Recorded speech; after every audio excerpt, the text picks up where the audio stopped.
This video will provide an overview to relational data. By the end of this video, you should understand what relational data are, how we generally store data in multiple tables linked by relationships, and what primary and foreign keys are and how they are used in relational data structures. So what are relational data?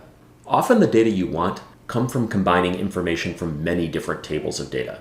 For example, an online business might have separate data sets of customers, which include customer name, address, and credit card information, and orders, which include the product ordered, the quantity, the date of the order, and the price. These are two different data sources and conceptually can be thought of as two different tables, but at times you may want to connect information between them, for example, knowing which address to ship an order to. Here's an example of how this might be organized in practice.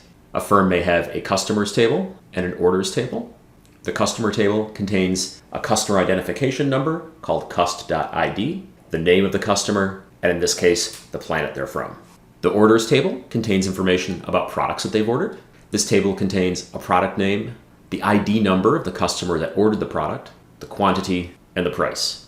You'll notice this variable, cust.id, shows up in both tables. This shows how the information in each table are related. Values of the cust.id variable in the orders table tell you which customer record in the customers table each order belongs to.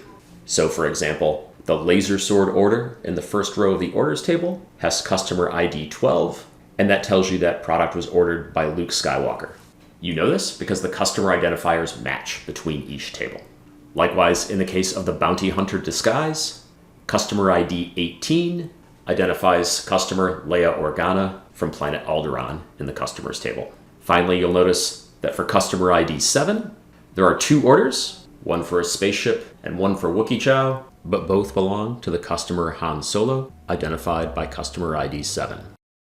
These two tables are an example of relational data. Relational data are data stored in separate rectangular data sets that are connected by relationships. The relationship is a variable or a set of variables that have identical values that should be linked across the data sets. Here the example was cust.id, the customer number.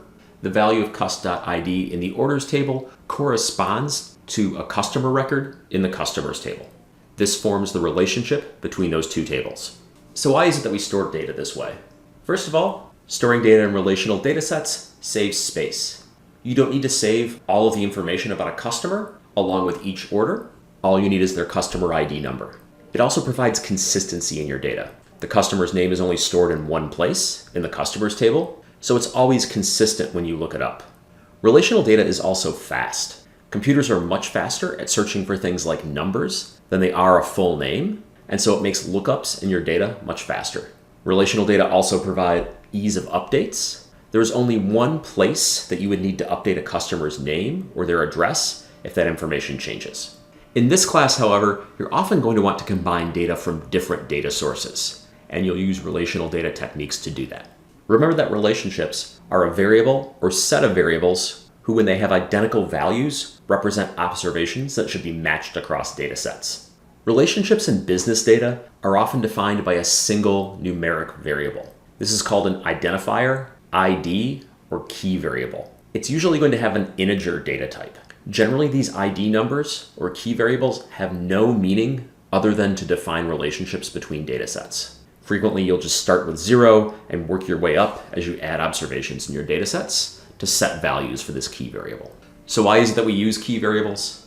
Generating a new key variable for each record, for example on the customers table, means that you never get information confused even when they're similar. For example, two customers may have the same or very similar names. Using a customer identifier prevents you from confusing them. In addition, changing information for a record changes the content, but not the key, so it doesn't break relationships in your data. For example, you can change your Twitter handle without losing all of your tweets because Twitter associates your Twitter account and all of your tweets with an identification number that's hidden in the background. Likewise, an online retail customer could change their name, their home address, or their email address, but still retain their order history because the customer number is something that doesn't change. There's other mechanical reasons that we use these key variables. Looking up a customer by their identification number requires only searching for a single value rather than searching across an array of values, for example, for their first and last name and their address. Likewise, computers and the database and analysis software that they run are optimized for comparing integer values, so these lookups are very fast when you use ID numbers. Using identification numbers also promotes the core principles of data science. Properly named key variables make it clear how data from different tables fit together, which makes your data structure more transparent. How do we identify these key variables? Some tables will contain a primary key. A primary key is a key variable that uniquely identifies observations in a table. For example, this is the cust.id value in the customers table. Every row will have a unique value of that cust.id variable. It won't be duplicated in the customers table. Most database software can require and enforce uniqueness of these variables. That's not the case with R, dplyr, and the tidyverse. You're going to have to do a little bit of extra work to make sure that your key variables are unique. In contrast, some tables may contain foreign keys. A foreign key is a variable that's intended to form a relationship with a primary key in another table. For example, in the orders table, the customer ID variable custID is a foreign key because it references the primary key in the customers table. Foreign keys don't need to have unique values. Just as the example that I showed you here, one customer may have multiple orders, in which case you might see multiple occurrences of that same cust.id value in the orders table, corresponding to each of their orders. Importantly, foreign keys should never be missing. They should never have NA values because they define how data are related between tables. Likewise, every value of a foreign key should occur in the table where it is the primary key. So every occurrence of that cust.id variable in the orders table should have a corresponding cust.id in the customers table. This is a property called referential integrity. Much like with uniqueness of primary keys, database software can enforce referential integrity with your keys. In R and the tidyverse, you'll have to do a little bit of extra work to make sure that you ensure referential integrity. So just to think about our example from earlier, in the customers table, cust.id is unique. There's only one occurrence of each value. It's the primary key in this table. In the orders table, cust.id is a foreign key. The values may or may not be unique, but they reference values of the primary key in the customers table. This arrangement with primary keys and foreign keys in relational data structures are generally the way data are organized in large organizations. And this process of constructing data in this way adheres to the core principles of data science. In particular, structuring your data this way promotes reproducibility.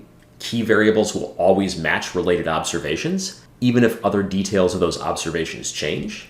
For example, you can always look up a customer's orders, even if something like their email address changes. Also, when key values are integers, related records will always match regardless of the particular data processing system used. You could export your tables to comma-separated value files, load them in a different data processing software, and you're still able to match records across tables.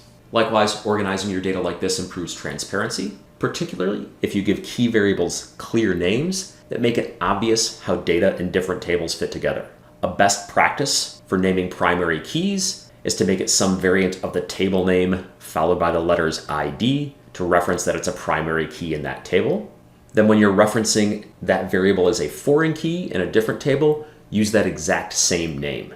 This way, anyone looking at your data structure can easily determine what should be a primary key in a given table, and also what tables a foreign key might be referencing.